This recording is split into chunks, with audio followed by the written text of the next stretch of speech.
Craig, with a short season like this and no finals, is this game as close to a final as you're going to get before the big dance? Yeah, definitely. And we spoke to the playing group about that as well. Just what a great opportunity.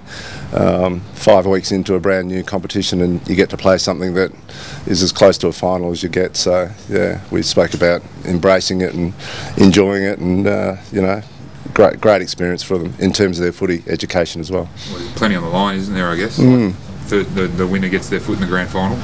Oh yeah, almost. Although it's topsy-turvy every weekend. You know, there's things going on that you didn't expect. So yeah, you know, when the two top teams go at it, I guess it's sort of a bit of an indicator. But we've still got another 2 tough games after that. So yeah, hard to know. But yeah, obviously you'd rather have success this weekend. So it's not just like any other match, or that's what it sounds like, that you treated it a little bit differently. That you've addressed it with the girls. Oh, just just addressing the obvious, really. That the rest of the competition's looking at this game, and you know, to not be daunted by it or anything like that. Just to bring it on and enjoy the experience. And you know, we had our assistant coaches talk about their experiences in big matches, and what a great, you know, thrill it is to get out there when you're playing a game where other people watching your competition thinks that this game matters. So it's just, you know, great to have the spotlight on you. This is going to be the best of the AFLW this weekend, do you reckon? Like, there seem to be the 2 standout teams playing against each other. Well, it wasn't a month ago. No one thought it'd be, you know, this would be the game of the round a month ago. So yeah, I don't know. We play a similar style, I guess. We're you know, when you statistically look at the things we do, we're quite similar. There'll be, you know, hopefully some bits and pieces in there that people that are neutral footy watchers can have a look at and say, gee, I like the look of that. Both teams are quite ferocious when it comes to defensive pressure.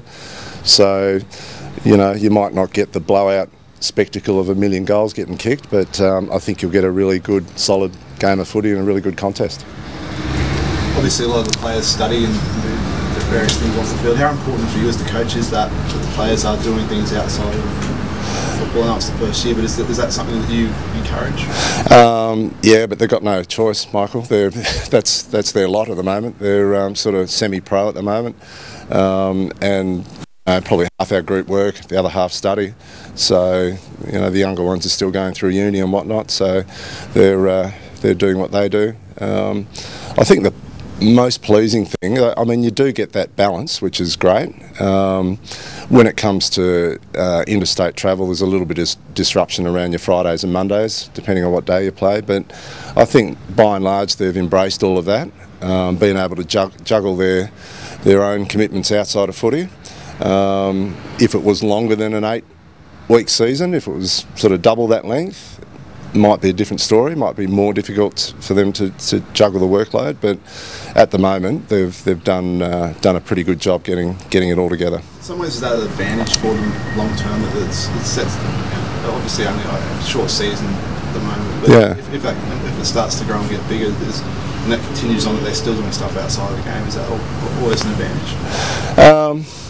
I think so, yeah. I reckon, I mean, it wasn't that long ago we were doing the same thing. That was semi-pro, and you know, you're training Tuesday, Thursday nights and rocking up Saturday afternoon to play. So, you know, there's pros and cons of professionalism.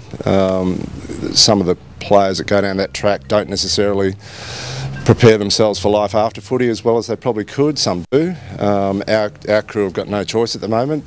Football's a hobby for them that they're getting a little bit of pay for, but to balance their life, it's probably doing them a bit of a favour and giving them, you know, academic qualifications for life after footy and whatever else you want to do with your life. But I think it's a pretty good balance, I think.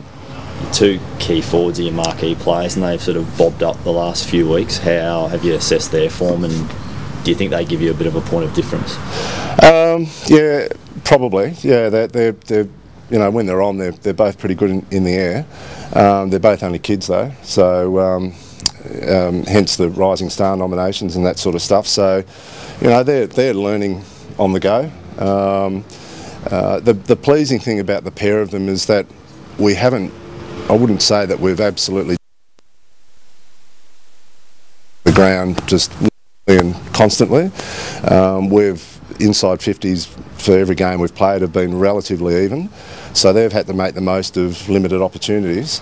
And I guess the other 4 games we've played have been quite windy too. So the first one at Casey was blowing a gale before the thunderstorm hit, and the other 3 have been windy days too, which aren't great for key forwards, but they've found a way to compete.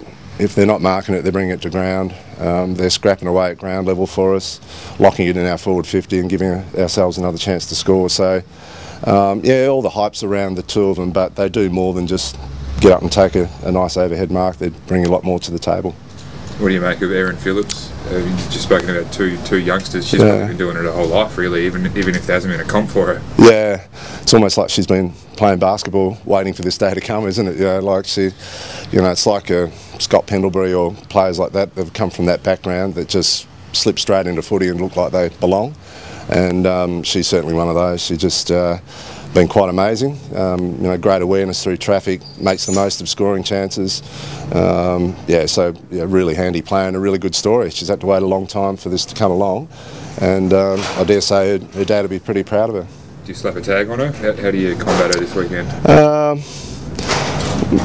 Probably not. I haven't really decided, to be honest, but we've had Daisy Pearce in round 1, Cara Donnell in round 2, which have been, a couple of the competition's key midfielders, and we sort of didn't really go head to head with them. So, thoughts crossed our mind, but sort of a little bit undecided at this point.